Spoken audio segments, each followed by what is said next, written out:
Assalamualaikum warahmatullahi wabarakatuh. Bersama lagi pada kali ini di sesi pembelajaran Mata Pelajaran Pendidikan Islam tahun 4.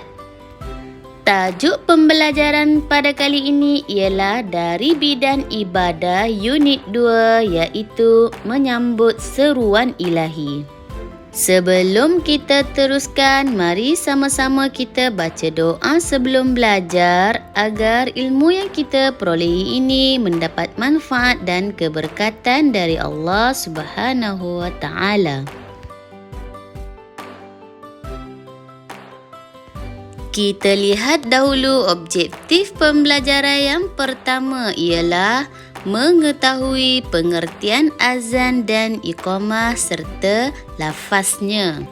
Yang kedua, menyatakan adab azan dan iqamah. Dan yang ketiga, mengetahui apakah kepentingan azan dan iqamah.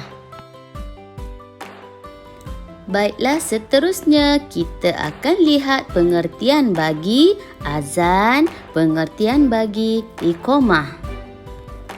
Azan ialah lafaz khusus yang disyariatkan oleh Islam untuk menyatakan masuknya waktu solat fardu, manakala iqamah pula lafaz yang disyariatkan oleh Islam yang diucapkan bagi menyeru umat Islam mendirikan solat.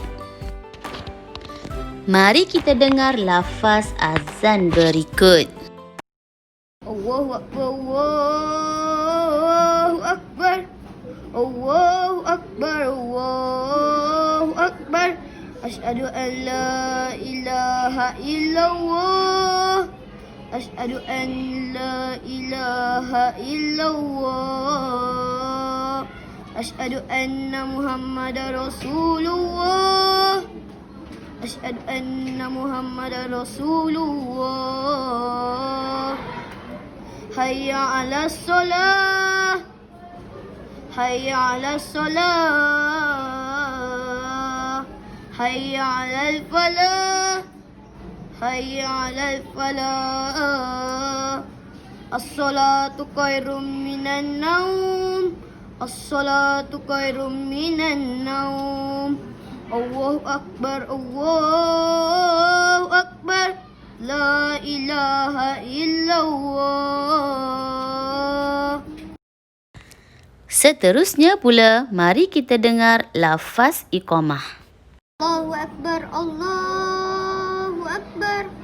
Asyhadu an la ilaha illallah, Asyhadu anna Muhammadar Rasulullah. Hayya 'alas salah, Hayya 'alal falah. Qad qamatis salatu, qad qamatis salah. Allahu Akbar, Allahu Akbar, la ilaha illallah. Maka itulah merupakan lafaz azan dan iqamah yang disampaikan oleh muazzin sebentar tadi. Baiklah, mari kita ketahui adab azan dan iqamah bagi muazzin. Adab sebelum ialah menghadap ke arah kiblat. Yang kedua, suci daripada hadas kecil dan hadas besar. Kemudian yang ketiga, berdiri. Manakala adab selepas pula ialah berdoa. Seterusnya, adab azan dan iqamah bagi orang yang mendengar. Adab semasa ialah diam dan menjawab lafaz azan dan iqamah. Adab selepas pula ialah berdoa. Tahu tak macam mana doanya? Doa setelah mendengar azan. Allahumma rabba hazihi da'wati tammati wassalatil qa'imah ati Muhammadanil wasilata wal fadila wab'athhum maqaman mahmudanil lazi wa'attah.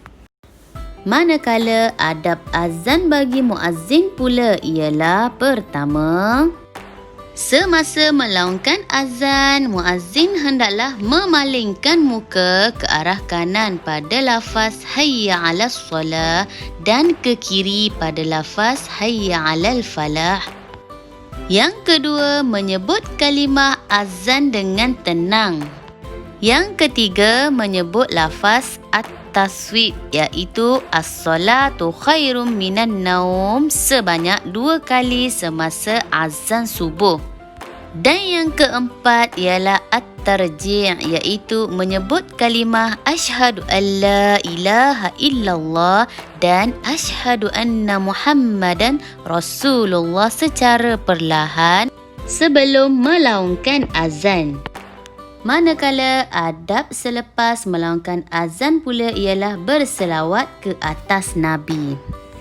Seterusnya, adab semasa bagi orang yang mendengar iqamah pula ialah menjawab lafaz qad qamatis solat dengan aqamahallahu wa adamaha ketika iqamah. Seterusnya, kita akan lihat apakah kepentingan azan dan iqamah kepada masyarakat. Yang pertama, berdisiplin dan sentiasa menepati masa. Yang kedua, bersatu padu dan saling memahami. Dan yang ketiga, masyarakat sentiasa mengingati Allah. Manakala kepentingan kepada agama pula, azan merupakan syiar Islam. Yang kedua, memaklumkan kepada muslimin tentang masuk waktu solat. Dan yang ketiga, seruan untuk muslimin bersegera solat berjemaah di masjid atau surau. Dan yang keempat, mendapat pahala bagi muazzin dan orang yang menjawab azan.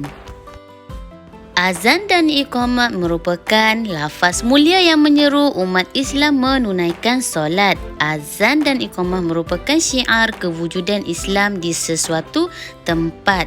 Apakah kegunaan azan selain solat? Yang pertama, ketika ditimpa musibah. Yang kedua, menyambut kelahiran anak. Dan yang ketiga, meredakan ketakutan. Manakala yang keempat, sebelum memulakan musafir, iaitu memulakan sesuatu perjalanan yang jauh.